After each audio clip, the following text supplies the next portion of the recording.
Salut à tous, j'espère que vous allez bien. On va parler d'un sujet qui est un peu sensible, un peu polémique sur la répartition de mes revenus immobiliers, ce que je gagne en immobilier en comparaison de ce que je gagne avec la formation. Alors, souvent ce qu'on me dit c'est Romain, est-ce que tu gagnes plus avec l'immobilier ou est-ce que tu gagnes plus avec Internet? Je vais y répondre clairement, pas de souci. Mais j'aimerais que vous compreniez, ce n'est pas qu'une question personnelle. Si vous tombez pour la première fois sur une de mes vidéos, vous pouvez vous dire peut-être, on s'en fout un peu de savoir s'il gagne plus avec l'immobilier ou avec Internet. Mais pas tant que ça en fait, parce que ça vous concerne.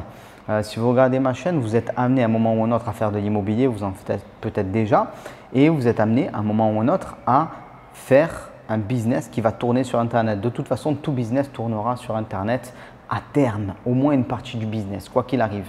Donc, vous êtes concerné et si vous voulez vous développer, vous allez devoir avoir de l'immobilier et un business à un moment ou un autre. Donc, on va clarifier tout ça. Et dans un premier temps, je vais détailler un petit peu ce qui est important en immobilier et ce qui est important sur Internet. Donc, en ce qui concerne l'immobilier, ce qu'il faut comprendre, c'est qu'on va créer un patrimoine avec un effet de levier. Voilà. Vous allez avoir l'effet de levier du crédit bancaire qui n'existe pas sur Internet. Et grâce à ça, vous allez donc lever de l'argent. Donc, vous allez mettre très peu d'argent personnel, voire pas du tout, et obtenir une rentabilité qui va être comprise entre 5 et 20%. 5% si vous faites un investissement qui est moyen ou dans une zone extrêmement difficile comme Paris, même s'il est possible de faire plus. Et 20%, même des fois plus, si vous faites de la location de courte durée ou de la colocation et que vous gérez très bien votre investissement. Ça veut dire quoi? Ça veut dire que si vous faites 100 000 euros d'emprunt, vous allez avoir en face un chiffre d'affaires compris entre 5 000 et 20 000 euros par an.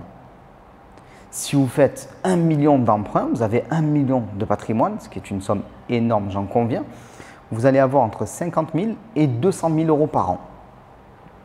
Donc l'avantage de tout ça et de l'immobilier, c'est la passivité et la permanence aussi. Parce que quand vous achetez un bien immobilier, il est à vous jusqu'à que vous le vendiez. Donc potentiellement, il est à vous jusqu'à votre décès et c'est même votre descendance qui va en profiter.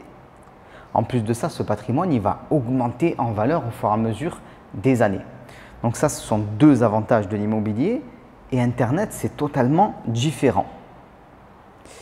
La première chose qui est importante pour moi et qu'il faut comprendre, c'est que sur Internet, vous avez autant de clients potentiels que de personnes qui parlent votre langue dans votre niche.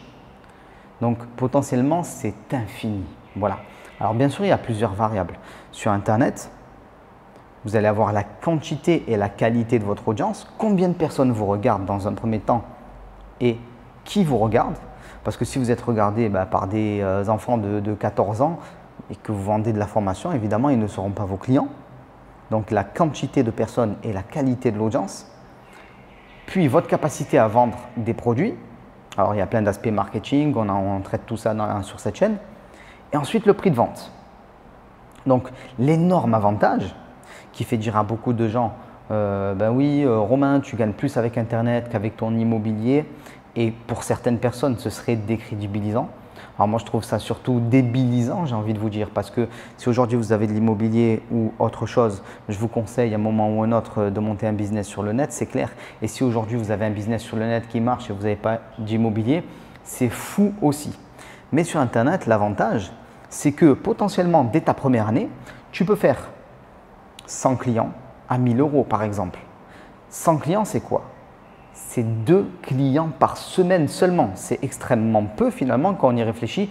Presque en prenant l'annuaire et en téléphonant, vous pourriez les trouver, ces 2 clients par semaine. Alors là, je caricature un peu bien sûr, mais 2 clients par semaine à 1 000 euros, ça fait 100 000 grosso modo sur une année. Pour faire 100 000 par an avec l'immobilier, si vous avez un patrimoine à 10%, il vous faut 1 million d'euros de patrimoine. Alors oui, clairement, la progression peut être beaucoup plus rapide sur Internet qu'en immobilier. Ça, il faut en avoir conscience. On peut gagner rapidement de l'argent sur Internet et plus rapidement qu'en immobilier. Même si ce n'est pas la même chose parce que tout le monde peut acheter 1, 2, 3 biens immobiliers assez rapidement et avoir un revenu qui peut s'approcher d'un salaire ou plus selon comment vous faites les choses. Donc ça, c'était une petite introduction que je voulais faire, on va dire, par rapport à ça. cette nuance entre la permanence de l'immobilier et l'immédiateté d'Internet.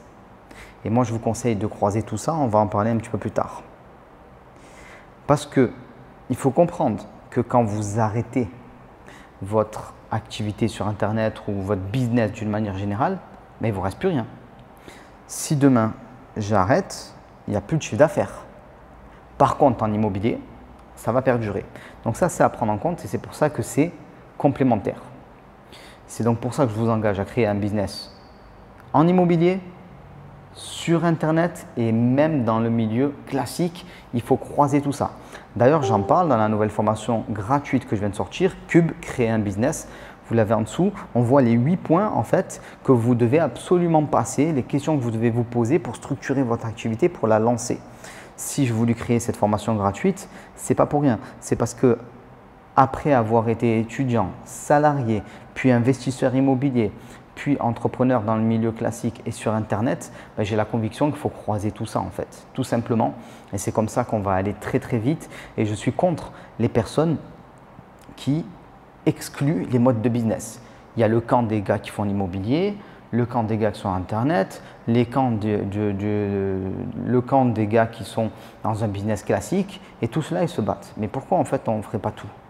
Et c'est là qu'on obtient les résultats vraiment qui sont extrêmement importants. Donc maintenant, je vais vous répondre à la question. Est-ce que je gagne plus sur Internet ou avec l'immobilier? Aujourd'hui, à l'instant précis où je tourne cette vidéo, je suis à 50-50 entre l'immobilier et Internet. Mais il y a une raison. Parce que je fais beaucoup d'achats-reventes en immobilier. Malgré les nombreux biens immobiliers que j'ai, j'en ai plus de 40 qui me restent aujourd'hui.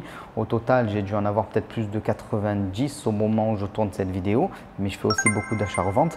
Donc en comptant ça, aujourd'hui, je suis à égalité entre l'immobilier et Internet.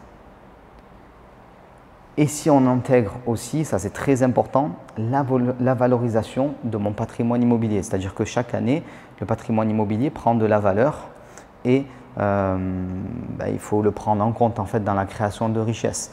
C'est une création de richesse qui est réelle même si vous n'avez pas d'argent sur le compte courant. Quand vous allez vendre, vous allez récupérer de l'argent et c'est particulièrement important. Mais la folie sur Internet et dans le business, c'est que tout peut croître à l'infini. Alors en immobilier aussi, mais il y a des caps qui sont un peu plus durs à passer, alors que la création de business, il suffit de développer son audience, d'avoir plus de clients, avoir plus de personnes éventuellement dans son business, plus de salariés, créer de meilleurs produits, ainsi de suite, et on peut tout simplement exploser.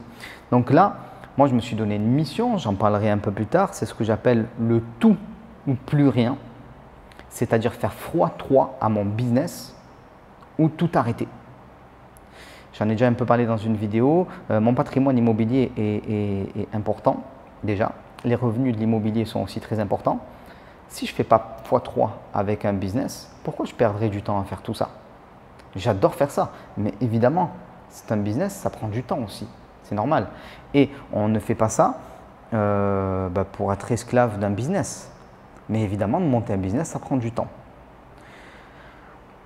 Là, avec les objectifs que je me donne, grosso modo, il faudrait plus de 15 à 20 millions d'euros de patrimoine pour garantir le même niveau patrimoine immobilier, le même niveau de revenus que ce que je veux créer sur Internet. Environ 20 millions d'euros de patrimoine.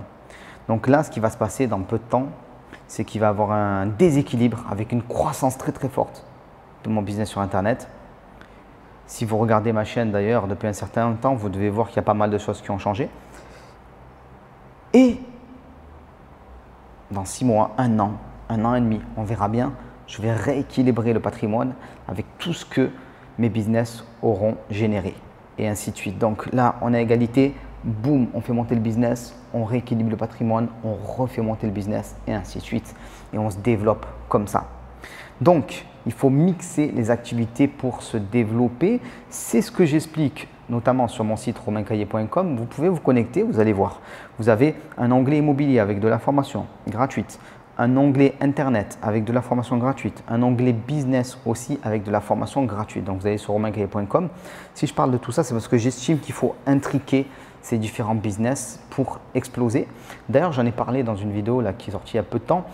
C'est l'histoire de mes 6 millions de patrimoine immobilier. Je vous conseille d'aller la voir. Vous avez les infos en description ou peut-être en fiche, je ne sais jamais où c'est, voilà. Et aussi, en description, vous avez la formation Cube qui vous attend. Donc, n'opposez pas les business. Faites en sorte de monter un business jusqu'à ce qu'il rattrape l'autre et ainsi de suite. Et au fur et à mesure, les business vont se rattraper les uns les autres, les business vont se solidifier les uns des autres, surtout si vous avez créé une structure comme une holding. Et donc, vous avez votre holding qui détient plusieurs business, qui grossissent. Et quand un business s'améliore, on peut emprunter plus en immobilier. Quand on a plus d'immobilier, on est plus solide, on peut investir ailleurs et ainsi de suite. Et puis après, c'est un cercle vertueux qui ne s'arrêtera juste quand vous aurez décidé en fait qu'il s'arrête tout simplement. Donc voilà, je voulais répondre à cette question qu'on me pose toujours, mais en fait, j'ai envie de vous dire, vous en foutez de savoir combien je gagne moi. Ce qui compte, c'est que vous gagnez plus, que ça s'améliore pour vous. Donc profitez de toutes les infos qui sont en dessous en description. Et ça aussi, souvent on pense trop à combien gagnent les autres. Concentrons-nous sur ce qu'on gagne nous. Moi, je ne me pose pas la question de savoir combien gagnent les autres, quoi que ce soit. Je me concentre sur mon business, sur mes business pour qu'ils se développent et pour que ça me fasse plaisir et pour kiffer ce que je fais en fait, tout simplement. Donc faites pareil et on se retrouve très vite. Ciao tout le monde!